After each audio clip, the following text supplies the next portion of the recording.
نبی اکرم صلی اللہ علیہ وسلم اور آپ کے صحابہ کرام رضی اللہ عنہم کو اس مصیبت سے نجات تو مل گئی، لیکن قریش کے 3 سالہ بائیکاٹ نے بہت سے حضرات کی صحت برباد کر دی تھی۔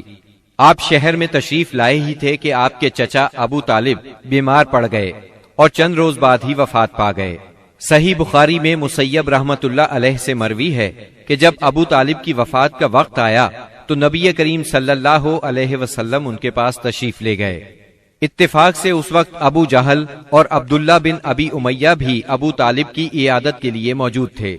رسول اللہ صلی اللہ علیہ وسلم نے فرمایا، چاچا جان، آپ لا الہ الا اللہ کہہ دیجئے، بس ایک کلمہ جس کے ذریعے میں اللہ تعالی کے پاس آپ کے لیے حجت پیش کر سکوں گا۔ اسی وقت ابو جہل اور عبداللہ بن ابی امیہ نے دخل اندازی کی، بولے، ابو طالب، کیا تم اپنے باپ عبد المطلب کے دین سے پھر جاؤ گے؟ یہ سن کر ابو طالب ذرا دیر کے لیے رکے، پھر بولے، میں عبد المطلب کے دین پر مرتا ہوں۔ اس کے بعد ابو طالب نے آپ کی طرف دیکھا اور کہا، میں کلمہ شہادت کہہ دیتا، لیکن قریش کہیں گے کہ ابو طالب موت سے ڈر گیا۔ یہ سن کر آپ نے فرمایا، میں آپ کے لیے مغفرت کی دعا کرتا رہوں گا جب تک اللہ مجھے ایسا کرنے سے منع نہ کر دے۔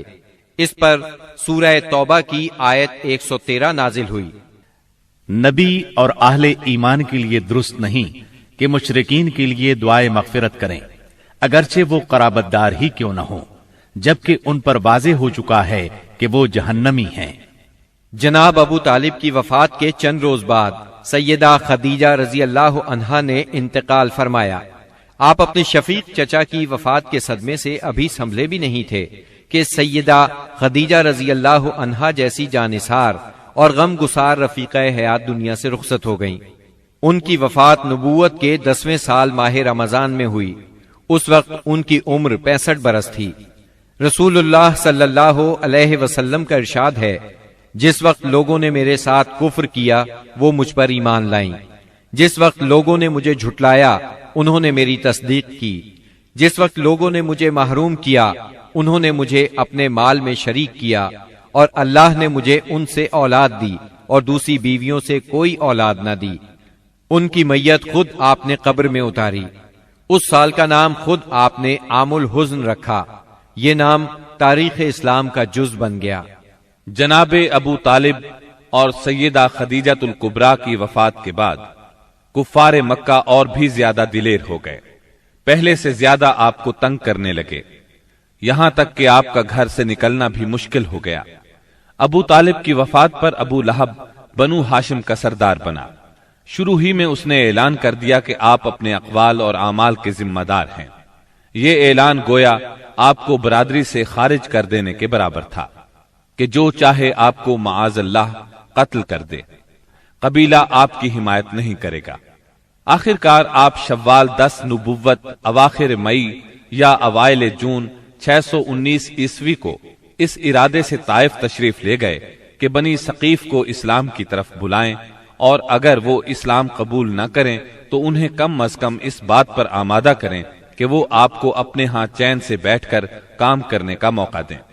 طائف مکہ معظمہ سے 60 میل کے فاصلے پر پہاڑوں میں ایک سرسبز و شاداب مقام ہے، جو اپنی خوشگوار آب و ہوا کی وجہ سے اہل حجاز کے لیے ایک صحت افزا مقام کی حیثیت رکھتا ہے۔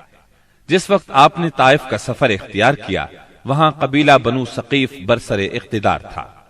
آپ کو اس وقت کوئی سواری تک میسر نہیں تھی۔ مکہ معظمہ سے طائف تک کا سفر آپ نے پیدل طے کیا۔ آپ کے ساتھ صرف زید بن حارثہ رضی اللہ عنہ تھے۔ راستے میں جس قبیلے سے گزر ہوتا اسے اسلام کی دعوت دیتے، لیکن کسی نے بھی دعوت قبول نہ کی۔ وہاں پہنچ کر آپ نے 10 دن قیام فرمایا۔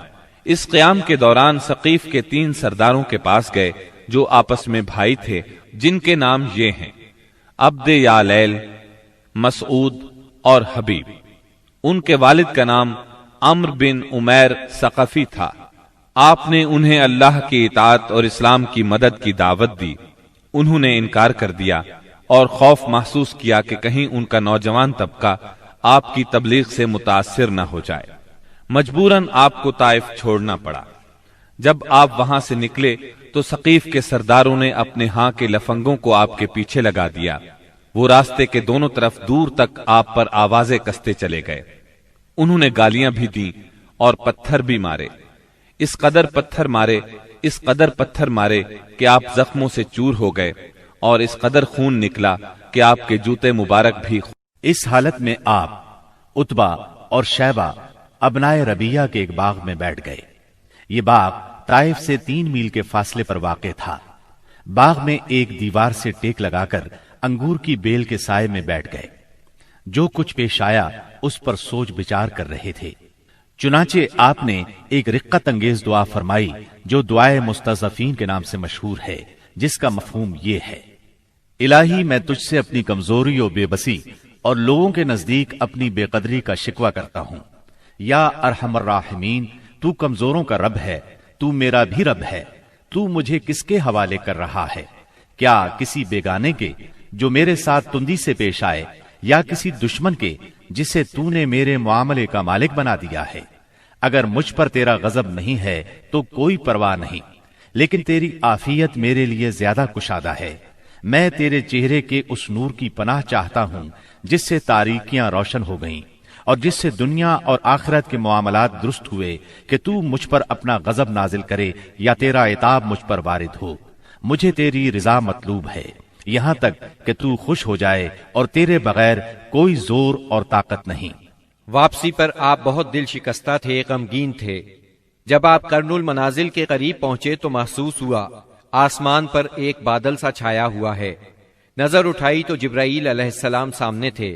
انہوں نے کہا، آپ کی قوم نے جو جواب آپ کو دیا اللہ نے اس کو سن لیا ہے۔ اب یہ پہاڑوں کا منتظم فرشتہ اللہ نے بھیجا ہے، جو آپ حکم دینا چاہیں دے سکتے ہیں۔ پھر پہاڑوں کے فرشتے نے آپ کو سلام کر کے عرض کیا، آپ فرمائیں تو دونوں طرف کے پہاڑ ان لوگوں پر الٹ دوں۔ آپ نے فرمایا، نہیں، بلکہ مجھے امید ہے کہ اللہ تعالیٰ ان کی نسل سے ایسے لوگ پیدا کرے گا جو صرف ایک اللہ کی عبادت کریں گے اور اس کے ساتھ کسی کو شریک نہیں ٹھہرائیں گے۔ آپ طائف سے نکل کر چند روز نخلا کے مقام پر ٹھہرے۔ پریشان تھے کہ اب کیسے مکہ جاؤں۔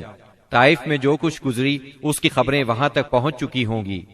اب تو کفار پہلے سے بھی زیادہ دلیر ہو جائیں گے۔